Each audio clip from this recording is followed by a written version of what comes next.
Hey guys, CJ Moss at Empower Lending. I hope you're doing great, and Happy New Year. I know it's coming up, and so I've been getting a lot of questions, and with the timing and with obviously 2023 around the corner, just a few days away, I wanted to put together just some really technical data and some facts and some opinions as well of what we think not only the market is going to do with interest rates, but what housing is going to do. Some of this is going to be a repeat of what we have been talking about over these past few videos, but I do think it will be helpful to see, some of the actual data of why I am coming to the opinions I am coming to, and why a lot of the market feels the same way as I do, and some of the industry experts. So we're going to start off with kind of what we have been talking about for a while, and if you've watched some of the other videos, you will know that the big kicker here is going to be that what is driving mortgage rates right now is actually inflation. So not the Fed, not the housing market, it is inflation, and that's what is mirroring it. So what you're looking at here with this chart, this is what is called CPI. CPI is a inflation measurement. So it doesn't include energy cost in there. And so sometimes it's a little more reliable to see what is happening, because obviously energy costs can be some outside factors can factor that in. And so this is just going to be directly related to inflation. So the inflation reading is going to be this kind of salmon pinkish color here on the bottom. And the light blue is what interest rates have done. So you will see here that they have always mirrored each other. Interest rates are always a little bit higher than CPI. And then all of a sudden, where this bar right here is this white bar here that says QE period, stands for quantitative easement period. And so you'll see all of a sudden it goes out of whack. What was happening, if you remember back in COVID here, what was that, about 2 years ago, the government started buying mortgage-backed securities. So they were buying billions of dollars a month to artificially lower interest rates. So that is how we got out of whack. And you'll see once they ended that, how quickly rates started to rise. So we did see a record increase in interest rates this year. And this is one of the reasons why interest rates had to catch back up to inflation. And they did here recently. You can see a couple months ago, they finally caught back up. And when it decreased, let me go back here. Actually, sorry about that. All right. So if you see on the right there, they finally cut back up. And as inflation has decreased, like we have talked about over the past couple weeks, you will see that interest rates are following that down. So what is inflation going to do? Why do we think that inflation is going to continue to go down? Let's dive a little more into that. So what you're looking at here, this is a different way to look at CPI, that inflation number that we were just talking about. And so in the white, that is how they come up with the year over year average. Essentially, they add all those numbers together, and they round a little bit. And so currently our year over year inflation is right at 6%. And so this is important to note, because you want to, obviously every month that an inflation reading comes out, there is going to be another month that drops off, right? So we'll have December coming out, and we'll have January, obviously, and the previous years, 2022, 2021 December, and 2022 January will then obviously fall off with the new reading coming out. So why we're confident inflation is going to continue to go down is because we're looking backwards at what inflation was doing. Inflation was really high in December and January and February. You'll see right at 0.6, where recently we've been seeing 0.3 to 0.2. So next couple months, we're going to drop off some high inflation readings, and that is really going to make our inflation year over year seem a lot better, and is going to drop it pretty aggressively. And so that's one of the reasons why we do think rates may get better here in the next couple months, because you'll see all of these numbers that are dropping off: December 0.6, January 0.6, February 0.5, April 0.6, even June 0.7. Those are all most likely going to be replaced with lower numbers. So we're going to see pretty aggressively why inflation is going to decrease. And if we go the opposite, if we look kind of back here all the way towards the left of the graph in July and August and September of 2021, you'll see those are low numbers. So we were going the opposite direction. And then in October and November, they were high, and that's why we've started the decrease. So here is another reason why we think inflation is going to go down. And that is because 39% of inflation is actually the cost of shelter. And the way cost of shelter works with things like this is it's always going to lag a little bit. So you'll see that the shelter really peaked, as far as apartment list rent, year over year change, started changing pretty aggressively in, late 2021, early 2022, and it started to level out a little bit. Rents are still really high, but it's not as aggressive of a year over year change as it was. And so the CPI will start to catch back up as well. So it hasn't caught on to the lag. You'll see the purple has done that big roller coaster where the blue is still hasn't caught on to the lag. So we do expect that to follow the purple down as well, and decrease inflation even more, because remember that this measurement, 39% of it is this graph, and it's not calculating as much as it should the reduction in the year-over-year change of rent, specifically for apartments. So this is a kind of a good way to look at it. Obviously, CPI and shelter is always going to be a little bit lag. You can look at it like a roller coaster. On the far left, that is what CPI is measuring. In January, it started to level off, and the real costs are going to be coming down. And so it just takes a while, obviously, for the shelter and CPI to catch up to January and the real shelter cost. So,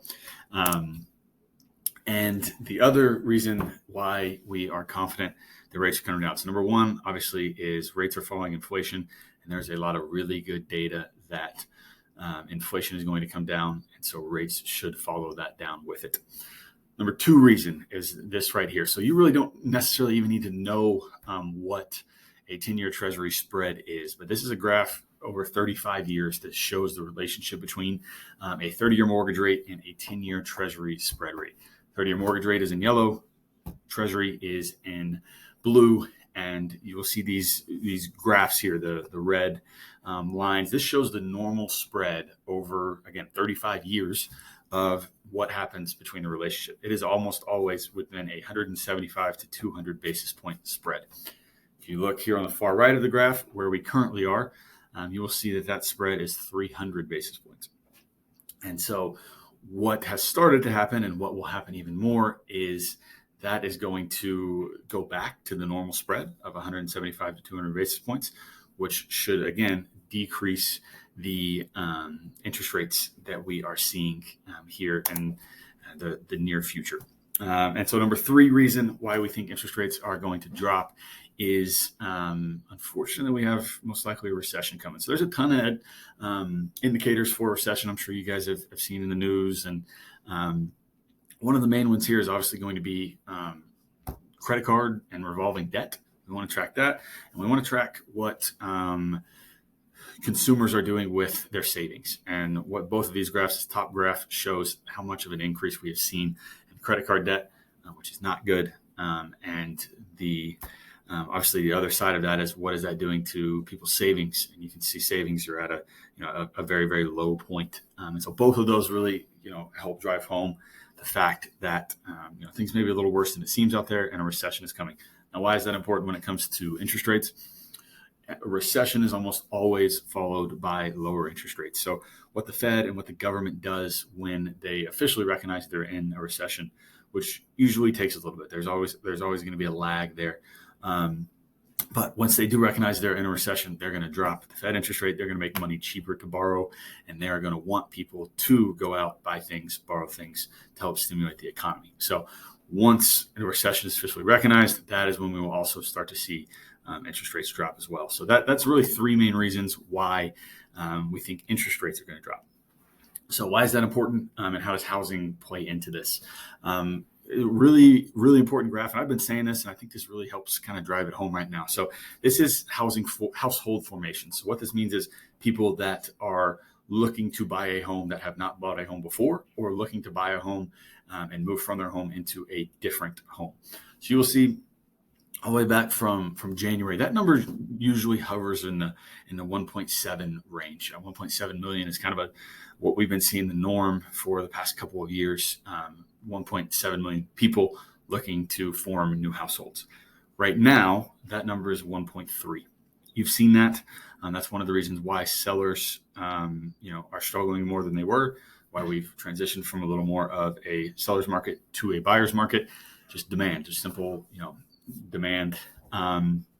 So it's important to know that most likely the reason this demand has come down to 1.3 million is inflation. Goods have cost a lot more, so people can't necessarily afford what they could. But the other really big driving factor here is going to be interest rates. 7% interest rate, what that does to a house, people have decided to wait it out and not purchase until rates drop. But here's the important thing to know when it comes to waiting, and why I'm really, really, really trying to drive home to people that waiting is not a good idea. So if you look at these numbers from this past year, new completed homes are right in that $1.5 million range, or excuse me, 1.5 million home range. Almost always in the U.S., we lose around 100,000 a year or so of homes that are no longer livable or need to be replaced. And so that leaves our new supply at 1.4 million. Now, what we talked about, there are 1.3 million people looking to get into a new home right now. So at first you're thinking, okay, great. No problems there. But remember what we talked about, the normal average time or number of people looking to purchase a home is 1.7 million. So what this means is once rates drop, and we do expect them to drop based on the three main factors that we just talked about, this is going to really switch and probably pretty quickly into a seller's market and into a lack of inventory situation. So what this total new supply should show when you're looking at it is that there are not enough homes for the market to regulate and for inflation and interest rates to come down. Once that does happen, and once the 1.3 million people, or really the 400,000 to 500,000 people that are sitting on the sideline waiting for rates to come back, once they do get into the market, we are instantly going to be in a situation where there are not enough houses for the people that are looking to buy. And we saw what that did 2 years ago. That drove prices up. It made demand really, really hard. It made it very tough to get into a home, even with really low interest rates. So people were paying a lot of money with the low interest rate, and it was canceling out. So this is what I've been trying to drive home the most. And I think this, hopefully helps. And again, this just shows that, I'm sure you've talked to a bunch of people that are worried about a crash.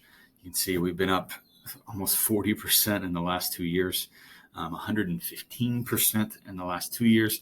And in the past couple of months, we've only dropped about 2%.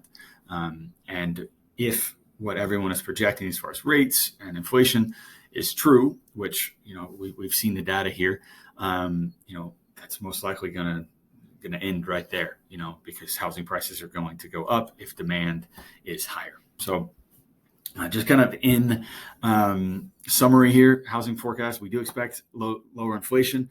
We do expect a recession, which is going to bring down interest rates.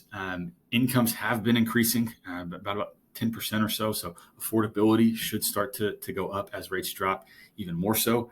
And again, once those rates drop, we are expecting a tight inventory environment because there are not enough new homes being built to satisfy the demand when rates go back to a normal environment. And then obviously rates are still expensive. Rent rates are still expensive. They're still rising. And then for as far as appreciation, we do expect appreciation in the single digits once everything starts picking up again with the activity. And then mortgage rates, like we talked about, some of the positive factors, we're going to get some lower inflation data here month over month. Rates should start to follow that down. At the moment right now, there is retail inventory, which is great. Servicing value has started to come up, so that means they're not having to charge so much for the rate to make up for the lack of value that's there. And a recession is likely, which is going to bring down rates almost always. So to summarize all this, just really important that everyone knows that rates are most likely to head down. We're expecting to see them, really kind of in the first half of 2023, might even touch 5%. Which is, super exciting and obviously a huge difference from 7%, which we've had a few months of. And so people are going to see that. They're going to get excited. They're going to get back into the market. And like those housing slide shows, there is not enough inventory. in order for you to get into a home if demand does start up again. So I've been really driving this home, and I want to continue to. What all of this data means is that the best time to buy is right now. Rates have dipped a little bit. You're still able to get a decent interest rate, get into a home for a value that is affordable. And whenever interest rates do drop in the first half of 2023, hopefully, you are able to refinance. For us, it would be no cost. We waive all of our fees to refinance.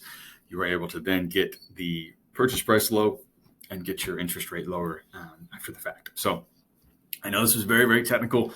If you made it all the way through this, I'm impressed. But just wanted to kind of, on the technical side, let you guys behind the curtain a little bit of why I am thinking what I'm thinking and why I've kind of been screaming from the mountaintops from people that now is the time to buy. So feel free to share with clients or any other people you think this may be valuable, and we will talk soon. Thanks.